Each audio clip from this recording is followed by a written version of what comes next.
What's up, guys? Welcome to Slop Slocks Thunderdome edition, the greatest sports betting show in the history of sports betting shows. Everybody knows that. If you've never seen the show before, do yourself a favor, subscribe to this channel right now. Turn on the notifications too. You don't want to miss anything. While you're doing all that, I'm going to introduce you to today's panel. The first guest needs no introduction. She's lived in the Thunderdome for probably 6 or 7 months now. From BetQL, the great Lucy Burdge. What's up, Lucy? What's up, Slop? What's up, Alex? I'm very happy to be here and ready for a super wildcard weekend. I'm super pumped for this. Ooh, so are you dropping a hint that you're going to give us all NFL plays? I might be dropping, as Taylor Swift does, I'm dropping an Easter egg on this. Ooh. Yeah. Ooh, not quite a Swiftie myself, so I'm assuming an Easter egg would mean hint.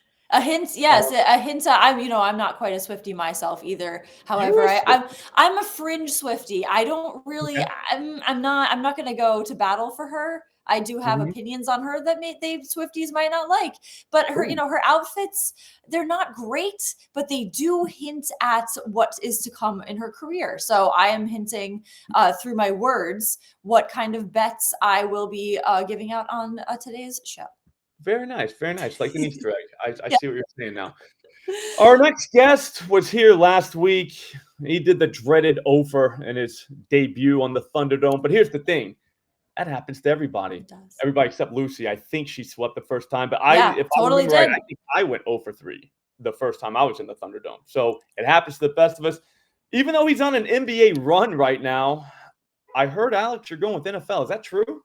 I think so. I mean, wildcard weekend, what else can you do at this point? NFL's been my sport all year. What better way to get redemption in the biggest week of the season thus far? That's a valid point. Also, I don't even think I introduced you just there.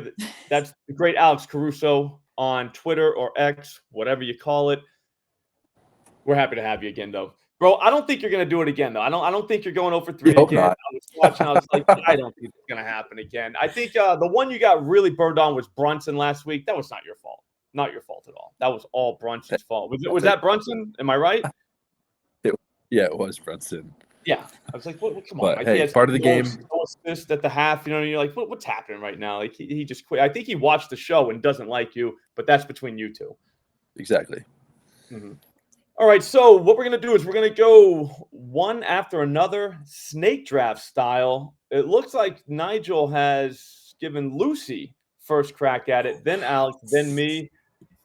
Nigel, not sure why you did that, but whatever.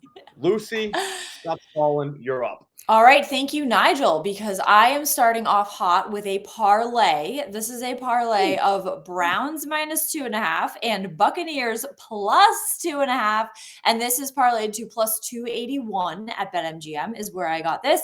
I just love the Joe Flacco experience for the Browns. I do think he is elite. I think he can keep leading them to wins and cover this spread against the Texans. Cleveland has covered the last 4 spreads, and the Texans have failed to cover 2 of their last 5. The Browns already beat the Texans on Christmas Eve, so I like them to topple them once again here with the stakes even higher. And when it comes to the Buccaneers, the Eagles have been having such a rough go of it lately that I think the Buccaneers can take advantage of this skid that they are on and cover this spread. The Buccaneers have also covered 4 of their last 5, and the Eagles have not covered in their last 6. So I like both of these bets to hit for this parlay. Plus, Matt Patricia is on the Eagles staff, of course. So I really think that he is a curse. And rooting against him is something that I am very comfortable with. Nice. I like it. I was not prepared for a +270 something out of the gate from you. 281. So, look at that. 281. My bad. You're already rattling me. Just drop a bomb. I'm going to hold it together, though. I'm sure Alex is going to hold it together. Alex, it's time, bro. What do you got? No, I mean, I think me and Lucy are very much on the same page today. I'm loving the Joe Flacco experience as much as anybody as well, hence why I'm going to take Flacco over 37.5 pass attempts, -110 on DraftKings. Flacco's thrown for at least 42 attempts, 4 out of 5 games. Only time he didn't was against the Jets. He had 42 pass attempts against the Texans, against Davis Mills. I expect C.J. Stroud to hold this game much closer. The Browns have been completely playing through Joe Flacco, and the Texans have allowed just 2 running backs over the last 13 games to run for 70 or more yards. I think they hold the Browns running backs pretty good this week and force Joe Flacco to chuck the ball, which is what we all want to see, especially in Wildcard weekend. I got to be honest with you. I, too, am a Flacco enthusiast. Never was, though, until he came back. How about that? Like, that's kind of weird because I wasn't a Joe Flacco guy ever at all. And then he came back and started lighting up. I'm like, you know what? This Flacco guy's kind of cool. Yeah. Sometimes you got to miss him. And then when he comes back, you realize what you had and you get to enjoy it. I think there's like a bumper sticker or something that says that, or a Taylor Swift song. Yeah, maybe. Probably both, honestly. Yeah. You don't know what you have till it's gone. And then, oh, it's back. And then you realize. And then you realize that's what, you got to lose it and it comes back, something like that. I don't know, whatever. I'm stalling. I'm going to go with a guy that I love, Jordan Love, 250 plus passing yards, plus 104 at FanDuel. This is literally like stealing. I honestly wanted to call FanDuel and just ask if everything was okay because this feels like a cry for help. For starters, we're talking about Jordan Love here. He's not that bad. He literally just threw for 300 plus yards last week, must-win game. He knows what he's doing, okay? In fact, over his last 9 games, Jordan Love has gone 250 plus in 7 of them. The 2 times he didn't, he went 200 plus. I think it was like 218, 219 in both. So he was right there.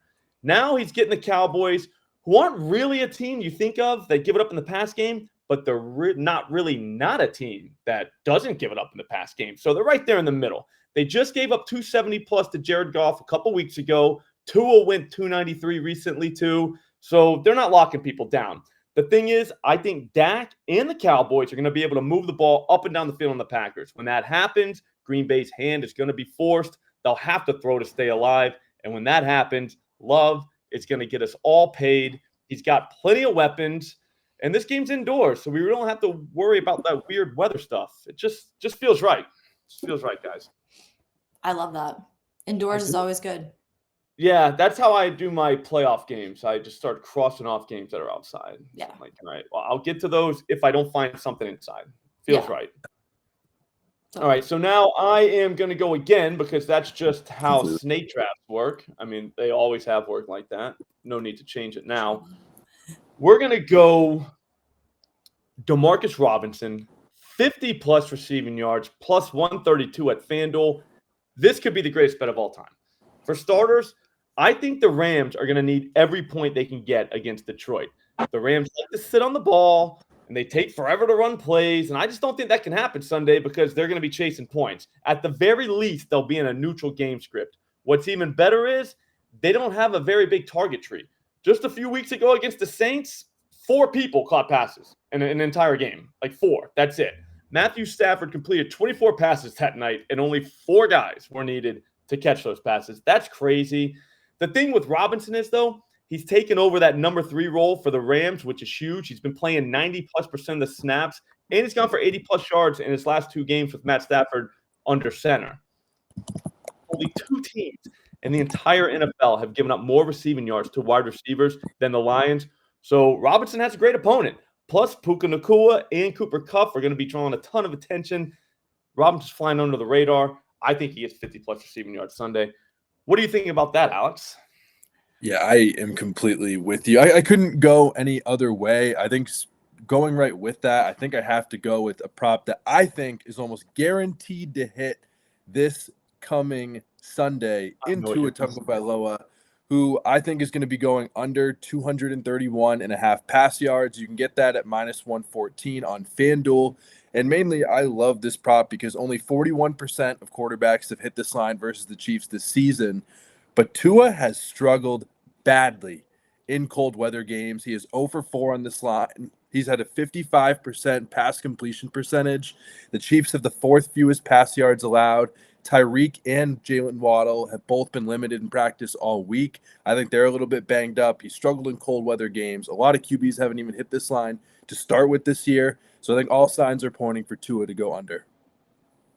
I absolutely hate unders, Alex. But to be honest with you, there is no way I would take that over. So for that reason, nice pick. Lucy, do you kind of root against the Dolphins since you're a Patriots fan? I do. I am, as a matter of fact, rooting against them this week.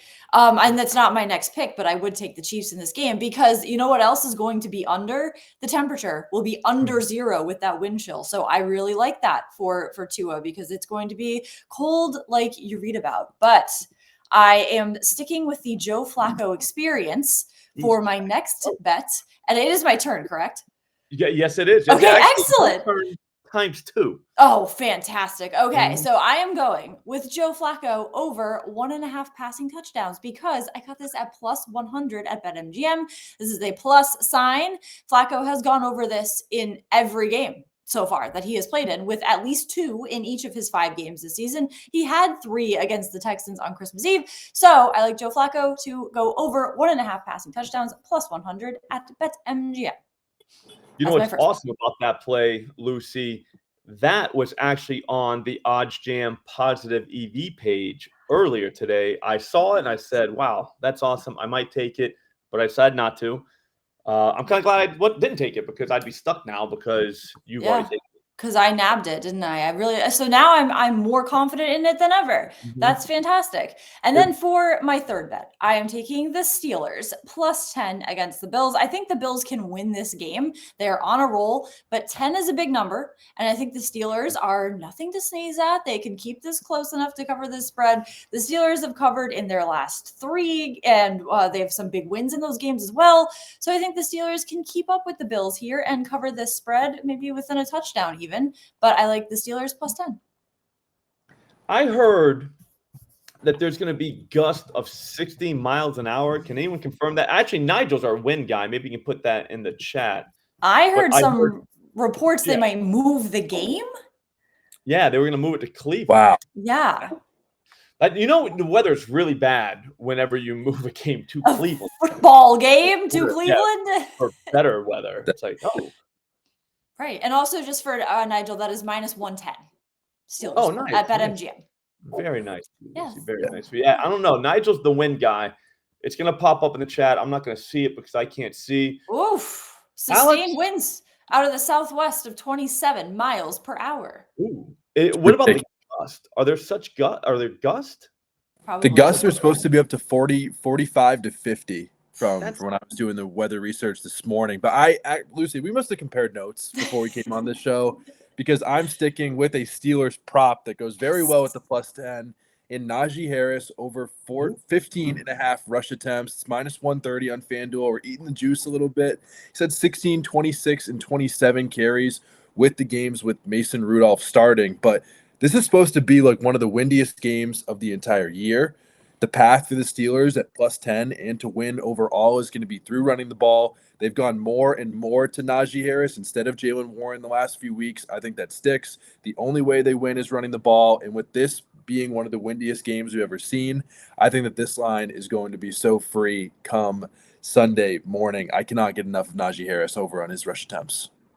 Love that. I'm going to probably look for alt lines on that. Lucy, do you remember that game, the super, super windy game with the Patriots and Bills? Yes. And Belichick threw the ball like 3 times. Yep, I remember that very, very well. Yeah. And he had his whole soliloquy about wind and how the wind works. R.I.P. to Bill Belichick. Yes, correct.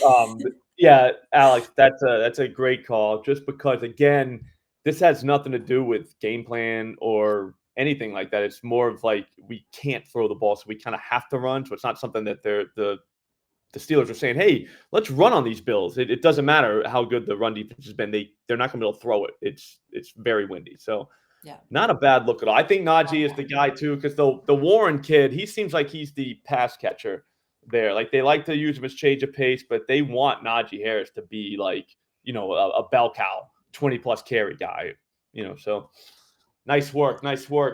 That leaves me. That's it. I'm the last one left. I'm going to go Matthew Stafford.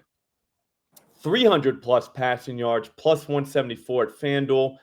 This is the most Detroit Lions thing that could ever happen.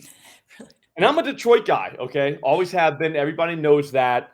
But they win the division for the first time in decades, only to have their former Golden Boy QB come back to Detroit and light them up in the playoffs. Like, who could even come up with that? But it makes sense.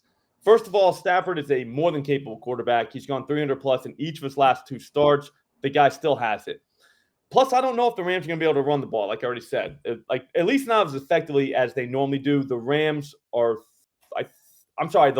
were third in the NFL, I believe, in opponent yards per attempt. That helps because we don't want Kyron Williams coming in and stealing all of Stafford's yards. He does that a lot. I hate it, but I don't think it's going to happen this time. But here's the thing. For as good as Detroit's run defense is, their pass defense is equally as bad. On the season, only 3 teams have given up more passing yards to quarterbacks than the Lions. Guys threw all over them.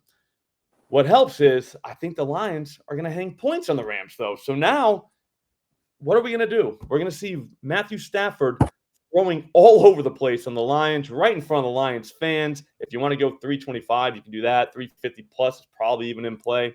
But at plus 174, 300 plus feels like stealing. It really does. Love that. It really does. I don't know.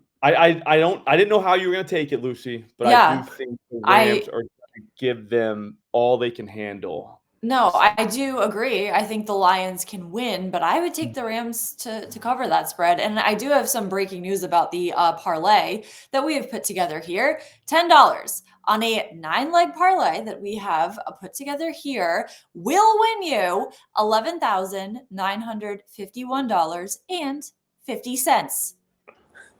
That's How about that? very good. That's better than we did last week, Alex.